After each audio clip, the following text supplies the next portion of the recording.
السلام علیکم ناظرین، آج کے اس ویڈیو میں آپ کے ساتھ بڑی اپڈیٹ شیئر کرتے چلیں۔ ناظرین، بھارت میں کئی ہندو انتہا پسندوں نے ایک اور چرچ پر دھاوا بول دیا۔ ناظرین، بڑی اپڈیٹ سے آپ کو آگاہ کرتے چلیں، بھارتی انتہا پسندوں نے کہاں پر دھاوا بولا اور کتنے افراد کو قتل و غارت کی دھمکیاں دی، مکمل تفصیل کے ساتھ آپ کو بتاتے ہیں اس ویڈیو میں۔ اس سے پہلے اگر آپ نے ابھی تک ہماری ویڈیو کو لائک نہیں کیا تو ویڈیو کو لائک کر دیں، چینل پر پہلی مرتبہ وزٹ کریں تو چینل کو سبسکرائب کر کے ساتھ لگے بیل آئیکن کو بھی پریس کر دیں تاکہ آپ کو ایسی انفارمیٹیو نیوز وقت پر ملتی رہے۔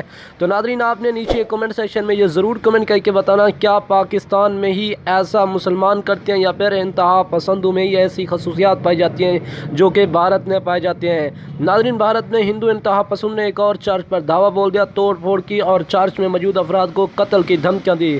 بھارتی میڈیا کے مطابق ریاست کرناٹک میں انتہا پسندوں نے 160 پرانے سینٹ جوزف چرچ پر حملہ کیا، توڑ پھوڑ کی اور چرچ میں موجود افراد کو جان سے مارنے کی دھمکیاں دی۔ ناظرین، حملے کے وقت لوگ عبادت کے لیے چرچ میں جمع تھے۔ کرناٹک میں انتہا پسند گرجا گھروں اور مسیحیوں کے اعتماد کو مسلسل نشانہ بنائے جا رہے